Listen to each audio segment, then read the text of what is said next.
Continuamos con nuestro curso de 3ds Max. En la clase de inicio de esta clase es la misma archivo final de la clase anterior, solo que eliminé la cámara estándar porque, como les comentaba, voy a concentrarme únicamente en la cámara física. Y, oh por Dios, que me voy a concentrar en la cámara física. Así que vienen muchas clases seguidas en las que voy a estar explicando a fondo las propiedades de la cámara porque, como les había prometido en la clase anterior, para mí es vital que ustedes aprendan y comprendan muy bien cómo funciona una cámara física de Max, para que cuando se vayan a cualquier otro curso de internet, intermedio, básico, avanzado, de nivel, el que ustedes quieran en internet, sea mío o un curso de cualquier otra persona, ustedes tengan los fundamentos básicos de fotografía internos ya, colapsados dentro de su cabeza, y así puedan detectar, incluso si esos cursos les están enseñando incorrectamente, cómo hacer render o cómo hacer los encuadres de cámara y ajustar la iluminación de una escena.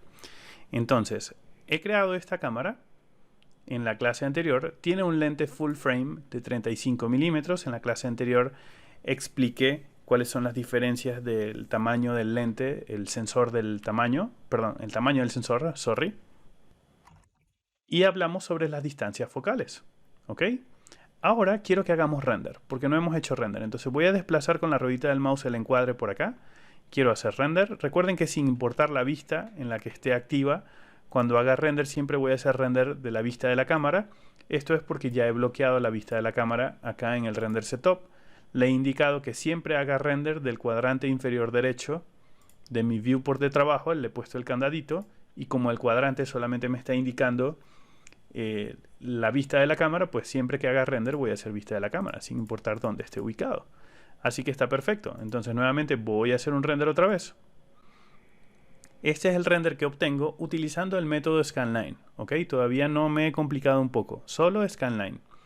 Entonces, dentro de las propiedades de la cámara hay muchas cosas que estar explorando. Y ya vamos a seguir explorando algunas, como la apertura, por ejemplo, que es un tema muy importante. Pero la clave de una cámara fotográfica, y esta es una palabra que quiero que se tatúen en la cabeza, se llama exposición. El exposure o la exposición. La exposición se refiere a la cantidad de luz que percibe la cámara y por lo tanto cómo me va a mostrar la foto o el render final. Cuando nosotros estamos haciendo fotografía en la vida real, y yo por ejemplo salgo a la calle y quiero hacer unas fotografías de un coche, por ejemplo, porque lo voy a vender, si tengo mi cámara profesional, abro mi cámara y no empiezo a hacer fotografías a lo loco. Primero tengo que hacer un par de fotografías para hacer los ajustes de exposición correcto. Es decir, para yo asegurarme de que entre la cantidad de luz correcta y la foto no quede sobreexpuesta, es decir, una foto que está muy quemada, donde los blancos son muy blancos, o subexpuesta, donde los negros son muy negros. Por ejemplo, si me voy a ir a Google, y aquí está el texto de la clase anterior, voy a buscar algunas demostraciones de foto. Entonces voy a buscar foto sobreexpuesta y presiono Enter y son estas fotos que tienen mucho blanco. Esto es una foto sobreexpuesta, hay demasiada luz, se pierde todo el contraste. Y si coloco ahora subexpuesta, pues serían fotos increíblemente oscuras, no me están dando casi información. ¿Lo ven? De hecho, es muy común ahora que los teléfonos modernos tienen un modo que se llama HDR o HDR, que básicamente lo que hacen es, dentro de su cómputo interno del teléfono, cuando tú tomas una sola foto, si lo haces en modo HDR o HDR, HDR son las siglas para una imagen de alto rango dinámico o High Dynamic Range Image, o sería HDRI o HDR, High Dynamic Range o rango dinámico, ¿ok? Imágenes de alto rango dinámico. Entonces, aclarado esto, cuando nosotros presionamos la foto, por ejemplo, en un iPhone 13 y estamos en modo HDR, el iPhone lo que hace es tomar varias fotos con esta apariencia sobreexpuesta, varias fotos con esta apariencia subexpuesta y las combina para crear una foto HDR Landscape. Ok, perdón, tengo foto por acá. Es solo para ilustrarlo. Una foto HDR es esta. Es una foto, déjenme explicarlo mejor en un mejor ejemplo. Una que no esté tan editada. Oh my. Todas están súper editadas. una foto como esta, por ejemplo, que me está mostrando muy bien los colores del cielo, pero me muestra información de qué es lo que está ocurriendo en las zonas que están oscuras de la fotografía. Esto es una imagen, un perfecto ejemplo de una imagen de alto rango dinámico. Dentro de 3ds Max nosotros podemos crear esos efectos. Podemos tener una fotografía sobreexpuesta o una fotografía subexpuesta, o render en este caso.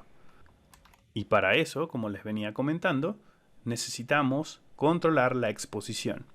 La exposición de una fotografía o de un render está determinada por tres valores importantes.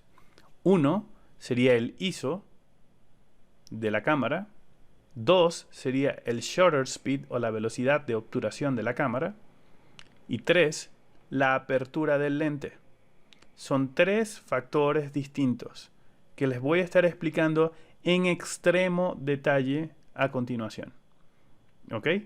Entonces, en este caso el exposure, acá tengo la opción del ISO, es el primero que quiero que editemos. Si me voy a manual, que es lo ideal, tengo un ISO muy alto. Las cámaras fotográficas tienen distintos valores de ISO.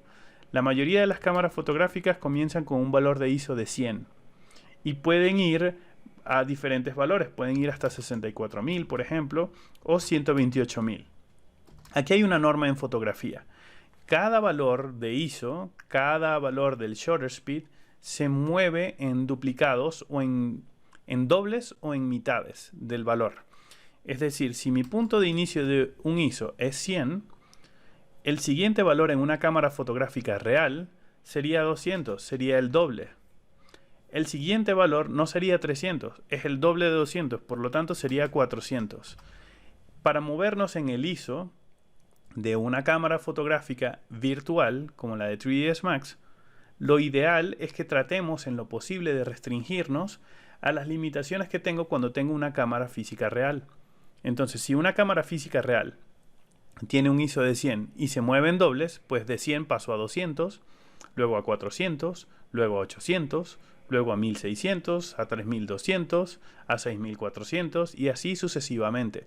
Igual si el valor es muy alto y quiero reducirlo, tengo que ir a la mitad.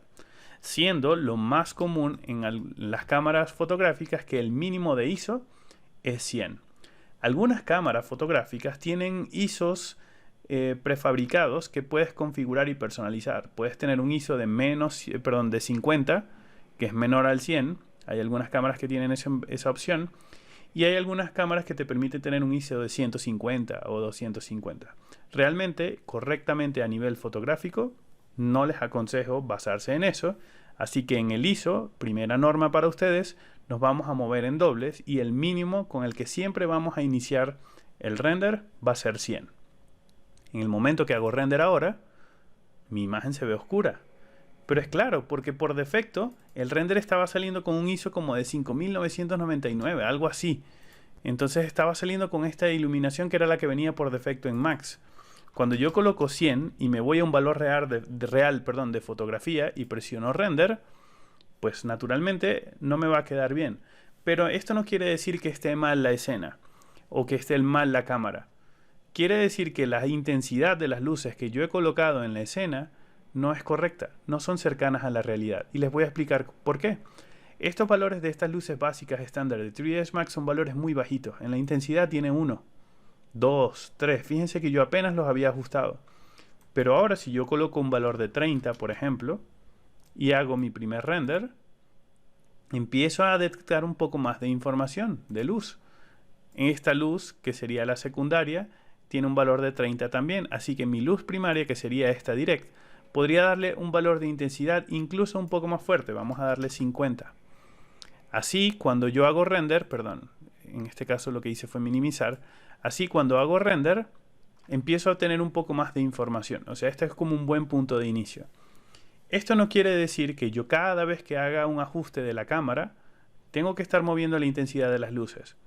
En este caso, solo porque como he venido explicando el curso, primero les expliqué cómo crear las luces, por ejemplo. Y en ningún momento les comenté que eran intensidades muy bajitas. En el momento parecían correctas. Pero ahora que tengo una cámara físicamente correcta dentro de la escena, la intensidad de esas luces no lo son. ¿Ok? Esas intensidades muy bajitas como 1 son luces increíblemente tenues en el mundo real. ¿Ok? Explicado esto un poco, entonces voy a seleccionar de nuevo la cámara. Voy a bajar un poco mi ventana de render, selecciono la vista y selecciono la cámara. Es más fácil para mí seleccionarla por acá. O también, bueno, en este caso también es bastante fácil por aquí. Entonces ya entiendo que es el ISO. Ahora les voy a explicar cómo funciona el ISO. Valores muy altos de ISO van a permitir que haya más luz entrando en el sensor de la cámara. Y realmente no es más luz, es simplemente un efecto de recepción de luz en el sensor de la cámara, y ya se los voy a explicar en un momento. Entonces, por ejemplo, si lo duplico y me voy a la siguiente valor y presiono render, voy a tener más luz. Y si lo duplico me voy a ir a 400, pero si lo duplico otra vez me voy a ir a 800, y si presiono 800 hago render. Y empiezo a tener ahora una imagen sobreexpuesta, donde los puntos brillantes de la imagen son muy fuertes.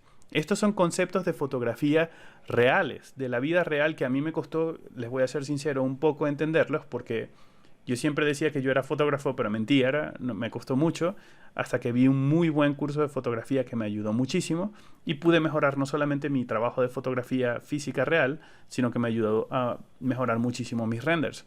Por eso considero, a ustedes quizás no les parezca tan importante, pero el que yo sea tan detallado en este momento les va a garantizar unos fundamentos básicos para al momento de hacer render fundamentales. O sea, básicamente, y por eso estoy muy orgulloso de estas clases, les estoy enseñando un mix de render y fotografía que va a ser increíblemente valioso para ustedes en el futuro. Entonces, valores de ISO más altos me permiten tener más luz.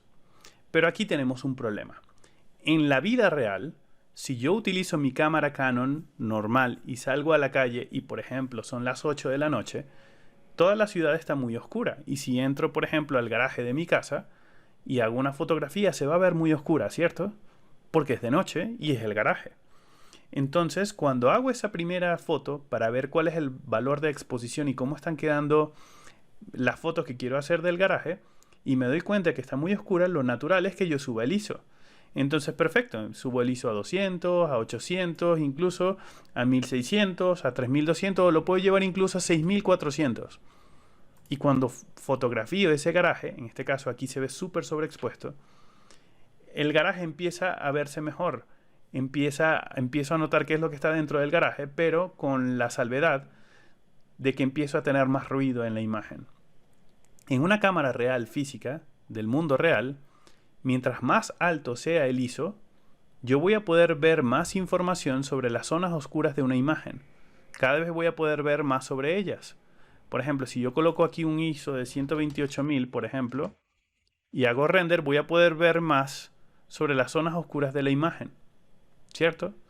Pero en una cámara real, y aquí me voy a ir a 400 otra vez, en una cámara real tenemos el problema de que mientras más alto el ISO, hay más ruido. El ruido en las sombras es esto. Se los voy a explicar con imágenes de referencia por acá.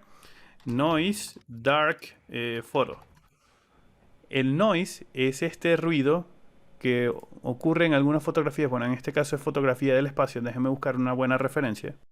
De hecho, resulta más cómodo utilizar por acá el ISO Noise Comparison, o buscar en inglés así comparación. Y voy a hacer clic en alguna imagen. Aquí se nota un poco. Permítanme abrir la imagen en una nueva pestaña. Para esto es bueno utilizar imagen en una nueva pestaña, fotografías de referencia, para entenderlo mejor. Entonces voy a presionar control y ruedita del mouse para acercarme un poco. Cuando el ISO es muy alto, puedo ver un poco más de información sobre lo que está ocurriendo en las zonas oscuras. Pero hay más ruido. Este granulado torpe que entorpece una fotografía real. Mientras que ISOs bajitos, compensándolos con otras opciones de obturación, están haciendo que el ruido sea más leve, más suave. ¿Ok? Déjenme restablecer el zoom y regresar a Max. Entonces, explicado esto, es importante que conozcan que en el mundo real existe ese problema. Con el ISO muy alto voy a tener más ruido, pero en el mundo virtual de 3ds Max, nuestra cámara virtual es literalmente perfecta. Perfecta, es fantástica. Así que puedo utilizar ISOs muy altos y nunca voy a tener ruido en la imagen. De hecho, a veces es tan perfecta la cámara de 3ds Max y el render que no me va a arrojar ese ruido, que a veces lo lo logramos fingir en Photoshop. Puedo tomar la imagen y la abro en Photoshop y a veces tengo que fingir un poco de ese ruido, de ese noise, para tratar de que mi render se vea un poquito más real y confundir al ojo humano, porque el ojo humano ya sabe de forma automática, consciente o no, que las fotos que están hechas con mucha oscuridad se ven ruidosas. Eso también lo ocurre con las fotos de tu teléfono. Y las fotos que están en plena luz del día, el contraste es perfecto y no se ven esas deformaciones en las zonas oscuras. De eso se trata el ISO. Entonces, yo me voy a acostumbrar y les voy a decir a ustedes que siempre cuando estén haciendo render en 3ds Max, vamos a configurar la posición de inicio de una cámara. A lo largo del resto de las clases donde voy a seguir explicando cámaras, le voy a ir agregando propiedades a esa cámara hasta que yo les diga hasta aquí. Esta es la posición inicial para aprender a hacer render en 3ds Max y luego a partir de aquí tú haces tus propias variaciones. Entonces, ISO para mí sería la posición básica de inicio de cómo debe estar el valor del ISO de una cámara para empezar a entenderla. Y luego está el tema del balance de colores. Cada una de las cámaras reales en el mundo real tiene un white balance o balance de blancos. Entonces voy a irme por acá, white balance camera. En este caso lo escribí mal porque soy disléxico. No me aparece, déjenme buscar alguna referencia. Aquí está, que no había colocado white balance sino white blanca. Aquí white balance. En una cámara fotográfica tenemos estas opciones de white balance y dependiendo del grado de balance de blancos que yo quiera colocar, tengo generalmente menús similares como esto. Tengo un automatic white balance, que se hace un balance automático. El sensor y la inteligencia artificial del código del sensor de la cámara simplemente detecta cuáles son las condiciones en las que estás tomando fotos y trata de asegurarte de que la fidelidad de esos colores sea la más correcta. Pero a veces cuando estamos a plena luz del día, los blancos en el cielo y en las paredes, imaginemos que estamos viendo una casa blanca y le está pegando el sol despejado, clarito, de las 2 de la tarde. El blanco se va a ver muy blanco. Pero si estoy a la sombra, el blanco no se va a ver blanco. Probablemente se vea tintado de color marrón, azul o verde, dependiendo de dónde esté ubicado. Si el cielo está muy azul, por ejemplo, el blanco se va a ver tintado de azul. Si el cielo está nublado, va a haber deformaciones. Si estoy bajo luz artificial, va a haber deformaciones de los colores. Entonces, en una cámara real, nosotros tenemos estos white balance, que están determinados también por estos valores. Déjenme buscar la tabla un poco más grande. Vamos a buscar esta imagen más grande para seguir explicando. Perfecto. En este caso es grandísima, pero se ve súper chiquitica, así que voy a esperar a que cargue. Aquí está. El white balance se refiere a la temperatura en grados Kelvin, en compensaciones que se hace. Por ejemplo, cuando estoy en cielo despejado afuera en la calle, la compensación en grados Kelvin para que los blancos sean más blancos está oscilando entre valores de 10.000 a 15.000. Si estoy en interiores con luces domésticas de color amarillo, la compensación de la temperatura de color debe ser de 2.500 a 3.000. Puede que ahorita parezca un poco confuso, pero ese valor está justo aquí, el white balance. Y por defecto estoy en la hora del día, el daylight, que es como viene por defecto una cámara, y está a 6.500 grados Kelvin. Si lo despliego, hay muchísimos grados Kelvin. En este caso no aparecen completos porque el resto del rectangulito está saliendo en mi otro monitor, pero tienen muchísimos grados Kelvin. Algunos basados en algunos modelos exactos de luces o sensores de cámara, pero lo más común es que tengamos este sensor de daylight, sunlight, si estoy nublado, hay ciertas compensaciones, ¿ok? Entonces es importante que esas propiedades del ISO y el white balance, que es lo primero que yo reviso en una cámara cuando estoy en la calle, que estoy a punto de fotografiar, sepan que también están en esta cámara virtual. Por defecto yo voy a dejar la compensación de blancos así en daylight, pero si yo quisiera una temperatura específica, puedo elegir una temperatura y decir quiero que sean 5.800 grados Kelvin. Y si hago render, va a haber cierta compensación de ese valor. Si yo quiero que sean 2.500 grados Kelvin y presiono render, va a haber una compensación. Dependiendo de las condiciones en las que esté renderizando, el valor de esa compensación. Por defecto lo voy a dejar en daylight, como viene por defecto en Max, para seguirnos manteniendo básicos en este curso. Esto es todo por esta clase, donde aprendimos sobre ISO y el white balance. Nos vemos en la clase que viene. Hasta luego.